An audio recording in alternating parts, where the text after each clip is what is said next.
Tere! Tänase video teema on siis, kuidas kasutada tehisaru esitluste kas paremaks muutmiseks, genereerimiseks. Ma täielikult ainult AI poolt genereeritud esitlusi väga ei soovitaks, see on tegelikult äratuntav, küll aga on nad väga kasulikud abimehed.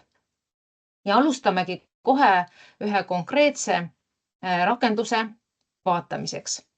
Ja praegu ma pakun teile välja sellist rakendust nagu Gamma.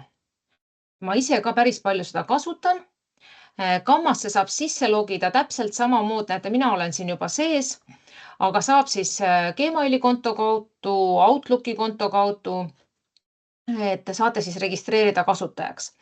Tasuta versioonis on võimalusi natuke vähem, tasulises, näiteks mina maksan 5 eurot kuus, on võimalusi natuke rohkem. Seekord teeme esitluse valmis ja siis kõik koos vaatame, kuidas seda Gammat siis kasutada. Nii, ja kõigepealt on siis Create New, et loo uus esitlus. Esitlust on võimalik siis kuskilt failist üles laadida, olgu see siis PowerPoint, Word, PDF, on võimalik importida ka veebilehtede kaudu, on võimalik kirjutada lihtsalt prompt või siis kirjutada tekstina, ehk siis teil on nii-öelda märkmed tehtud ja saate siis neid märkmeid kasutada. Nii, mina võtan siis selle esimese variandi ja ma olen ette valmistanud ühe sellise abimaterjali Wordi dokumendina, kus ma olen siis tegelikult kasutades ka ChatGPT abi, olen lasknud koostada õppematerjali, kuidas Gammat kasutada, milleks seda kasutada ja nii edasi. Ja genereerimegi siis teiega koos selle õppematerjali. Valime Browse Files. Nii, mul on siin Gamma sisendtekst, selline fail, ta laeb selle ülesse. Nii, siis saab valida, kas tahate presentatsiooni, kodulehte, dokumenti, sotsiaalmeedia postitust.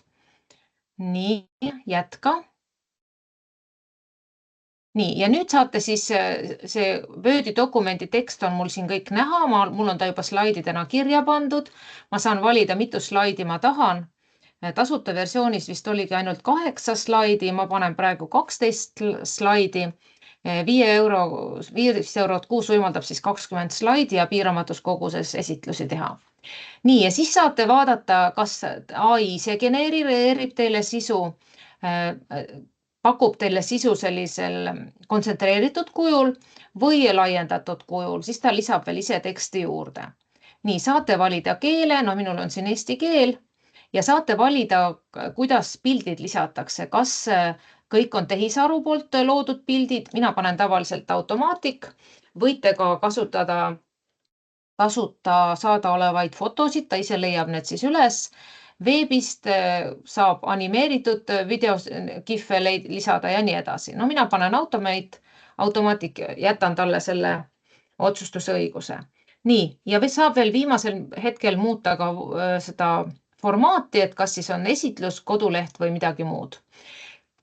Nii, siis on võimalik siin paremal pool veel lisada prompti või täiendavat informatsiooni, kui te midagi tahate, teil on eraldi nii-öelda need soovid. Ahah, ja siis on võimalik tipse lisada, selgitusi. Nii, aga on võimalik tegelikult vaadata siis seda esitlust nii, et ta splitib või lõikab kaartideks, et te näete seda, missugusel slaidil hakkab olema siis missugune tekst, ehk saate siit veel muuta neid. Nii, no ma praegu, no võib jääda ka, aga võib ka see freeform olla, ehk siis tegelikult mitu võimalust on. Nii, jätkame. Nüüd järgmisena on võimalik teil valida taustavärvid, ehk siis tumedad värvid, heledad, professionaalne või siis värvilised. No mina võtan professionaalne, võtan sellise heledama värvitooni ja on veel võimalik valida sellist varianti, et ta näiteks, kui teile teemade järjekord ei ole oluline, et siis ta segab neid teemasid. Nii, no minu puhul las need teemad jäävad nii, nagu ma olen välja pakkunud. Ja klõpsate generate. Nüüd tuleb natuke oodata ja ta hakkab teile slaide koostama. Ja nüüd näete järjest, kuidas need slaidid välja näevad, ta lisab siin fotosid. Nii, nüüd peab natuke ootama, kuni ta 12 siin slaidi valmis teeb. Siin vasakul pool on siis näha need slaidid, mis juba valmis on. Nii, järjest ta neid genereerib, natuke ootamist. Nii, vaatame, palju tal siin. Nii, mõni slaid veel ja siis saab valmis.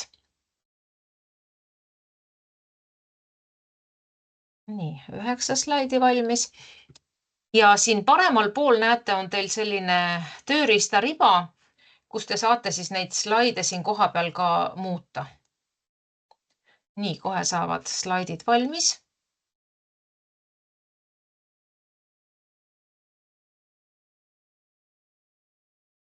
Nii, 12 slaidi on valmis.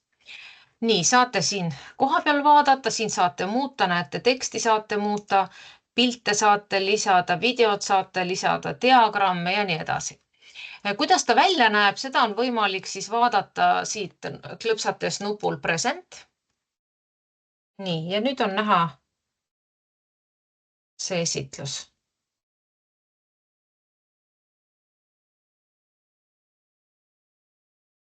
Nii. Ja kui see teile sobib, exit, seda on võimalik jagada, siin on võimalik veel muuta nii-öelda seda tausta värvi, kui soovite. Ühesõnaga, seda on võimalik veel igate kanti muuta. Nii, on võimalik ise taustavärve lisada, värvikoodi. On võimalik jagada, ühiskasutusse anda mõne teise kolleegiga. Nii. Ja tegelikult nii, mis siin veel on võimalik, ahah. Nii. Ja kui teile siis kõik meeldib, on sobiv,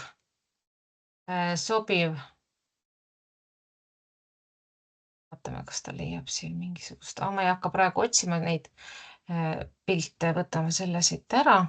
Nii, siis näete siit 3 punkti ja eksport.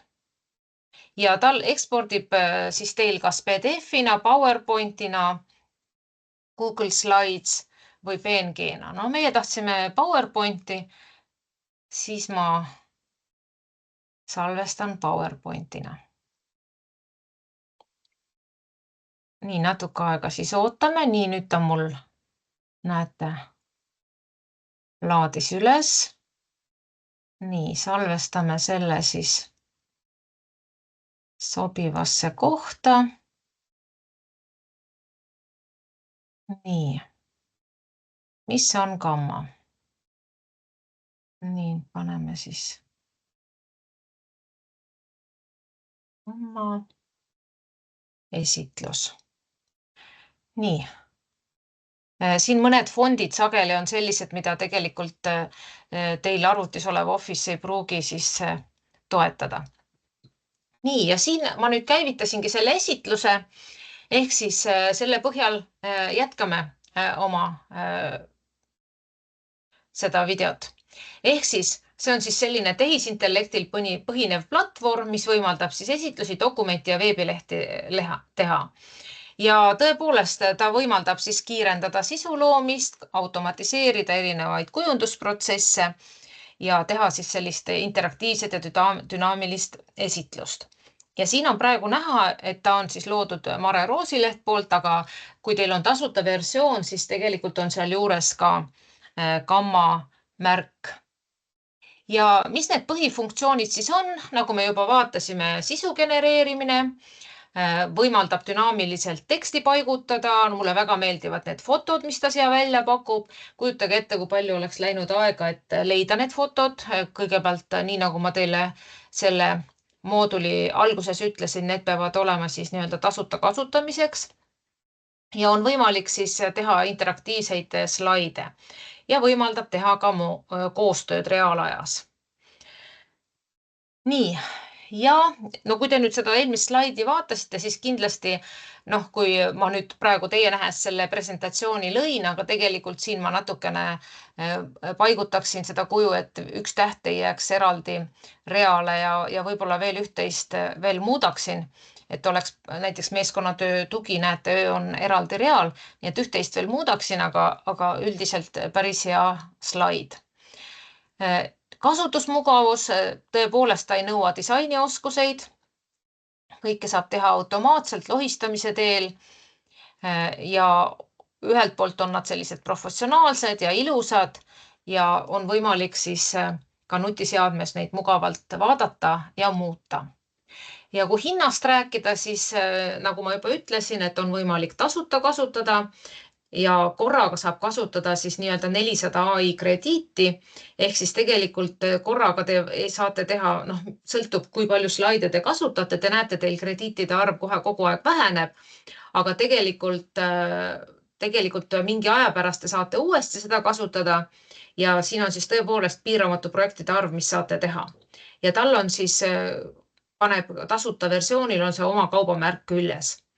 Nii, ja mina siis kasutan seda $8 varianti pluss versiooni, kus on siis ilma kaubamärgita ja muudatuste ajalugu säilib 30 päeva.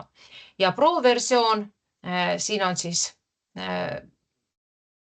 nii nagu AI ütleb, et see on veel tulekul, aga minu meelest peaks see olema juba saadaval. Siin on siis mitu korda kallim ja seal on siis suurem krediitide limiit. Nii. Ja miks siis Gamma valida? Esiteks väga kiiresti on võimalik teha esitlusi, nad on kvaliteetsed, atraktiivsed, vaadake kõik need märgid, mis siin ees on. Päris keeruline oleks ja mõelge, kui kaua oleks selle esitluse tegemine, ükskõik kui professionaalne esitluse tegija te ka olete. Igal juhul selle paari minutiga ei oleks võimalik olnud sellist esitlust teha.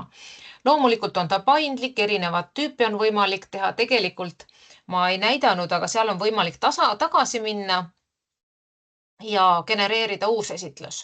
Hetk hiljem vaatame. Nii, ja ilma siis disaini ja programmeerimiskasutamised kogemuseta on siis lihtne kasutada. Sõltub siis nii nagu igasuguse tehisaru kasutamisel, sõltub sellest, kui täpselt te prompti kirjutate. Minul oli antud juhul siis nii-öelda tekst olemas, aga te võite täiesti proovida kirjutada sellise teksti, muidugi professionaalseid ja teie tööst tulenevalt spetsiifilisi esitlusi tal on raske teha, aga te võite proovida mõnda täiesti lihtsal teemal paluda koostada esitlused, kirjutada ainult prompti, ütlete, tahate sellest ja sellest esitlust ja ta teeb päris hea esitluse kokku, sest arvestage nii nagu see AI mujalgi, ta võtab olemasoleva teadmise ja selle baasil loob teile esitluse. Ja muidugi ta on veebipõhine, nii et internetiühendus peab olema. Nii, ja kokkuvõttes siis ta on visuaalselt väga atraktiivne, säästab aega, vaeva ja on võimalik siis kiirelt ja lihtsalt teha. Nii et tõepoolest mina soovitan kindlasti seda kasutada, aga teie oma isikupära peab kindlasti säilima. Nii, ja paar sammu, kuidas siis Gammat hakata kasutama. Kõigepealt peate siis registreeruma gamma.äpp kodulehel. Loote uue projekti, Create New, kirjeldate, mida te tahate luua, valite stiili ja tonaalsuse ja lasete siis genereerida sisu.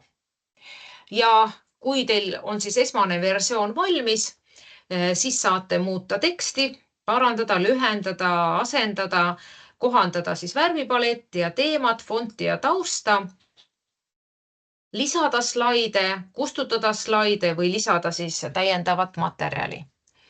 Ja enne kui lõpetate, siis kindlasti tasub üle kontrollida ja kas kõik on täpselt nii, nagu te soovite, siis ekspordite kas PDF või PowerPoint formaadis. Ja nagu ma ütlesin, siis tasuta, kui teil on tasuta formaat, siis lisatakse Gamma vesimärk. Ja on võimalik siis otse Gamma lingi kaudu ka jagada, kas privaatselt või avalikult. Ja veel kord räägime üle, et nii nagu igasuguse tehisaru puhul peavad olema siis selged juhised, kirjeldada, mida te soovite Gammalt saada. Kindlasti tasub seda täiendada, lisada sellist personaalsust. Ehk siis gamma on ikkagi selleks, et teha põhi ja nii nagu igasuguse esitluse puhul on oluline, et sisu oleks lihtne ja arusaadav. Ja igal slaidil võiks olla siis üks oluline mõte. Ja visuaalid on ka hästi olulised, et muuta esitlus atraktiivseks, nii et kindlasti aitavad nad sõnumit ka paremini edasi anda. Ja veel kord välja tuues eelised, kindlasti aitab ta aega kokku hoida, võimaldab teha meeskonnatööd ja luua siis kaasahaaravat esitlust, lisada interaktiivseid elemente, dünaamilist sisu ja võimaldab siis paremini publiku tähelepanu püüda. Nii palju siis sellest, aga ma lähen tagasi siis selle oma esitluse juurde. Nii. Kui mulle nüüd, ma küll juba laadisin alla, aga ütleme, et ma tahaksin saada natuke teistsugust esitlust, siis teil on võimalik, tagasi lähete kas create something else, siis ta hakkab täiesti otsast peale. Või back to prompt. Ma lähen tagasi, back to prompt. Nii, siin ma saan teha veel muudatusi. Näiteks, ma püüan, vaatame, kuidas ta 9 kaardi peale, 9 slaidi peale, 8 slaidi peale ära mahutab. Nii, võtame nüüd näiteks, proovime nüüd, missugused oleksid need pildid, kui oleks ainult AI poolt genereeritud. Nii, ja jälle jätkame. Valime teema. Nii, mulle meeldib ikka, võtame siis sellise natuke teistsuguse tausta ja generate. Ja nüüd tuleb samasuguse teksti peal sarnane esitlus, aga ma ütlen, et ma olen proovinud, kindlasti pildid on erinevad, vahest ma olen lasknud genereerida erinevaid esitlusi juba sellepärast, et ta teeb ja leiab selliseid põnevaid pilte, ehk siis ma saan kasutada erinevates slaidides erinevaid pilte. Ja saan valida, missugune pilt parasjagu sobib.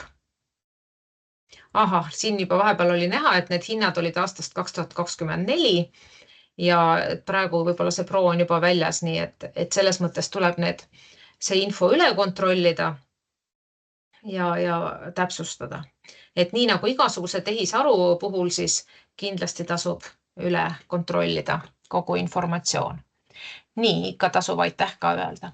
Ja vaatame, kuidas see esitlus võrreldes eelmisega välja nägi. Nii, korraks. Nii, ta hakkasin vist.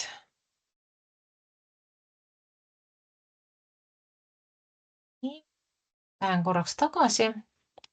Alustame esimeselt. Alustasin lõpust. Nii, alustame kohe alguselt. Nii, present. Nii, see on siis juba esimesel slaidil on natuke rohkem teksti. Nii. Siin sellised märgid.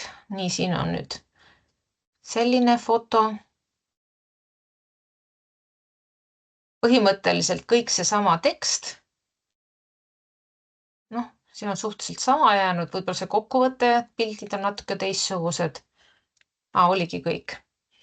Nii et selles mõttes saate ise otsustada, missugune esitlus teile paremini sobib, saate muudatusi teha ja nii edasi. Nii et nii palju siis gammast ja kui siis otsast peale tahate, siis create something else ja lähete jälle siia kodulehele. Usun, et sellest on teile tulevikus palju-palju abi. Nii edu ja jõudu interaktiivsete, atraktiivsete esitluste koostamisel. Aitäh kuulamast!